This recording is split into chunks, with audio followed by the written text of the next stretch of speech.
चंद्रशेखर बावनकुळे यांनी राहुल गांधींना निवडणूक लढवण्याचं आव्हान दिलंय। राहुल गांधी कामठी विधानसभा मतदारसंघात गडबड झाल्याचा आरोप करतायत। माझं त्यांना खुलं आव्हान आहे की त्यांनी 2029ला कामठी मतदारसंघातनं माझ्या विरोधात निवडणूक लढवावी असं आवाहन चंद्रशेखर बावनकुळे यांनी राहुल गांधींना दिलंय। सभेत सलग 5 वेळा 25 वर्षापासून भाजपा जिंकताय, पण ते राहुल गांधी म्हणतायत की कामठीत गडबड झाली।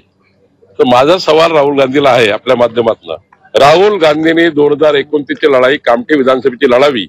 मी त्यांच्या विरुद्ध निवडणूक लढायला तयार आहे आणि निवडणूक जिंकून दाखवेन।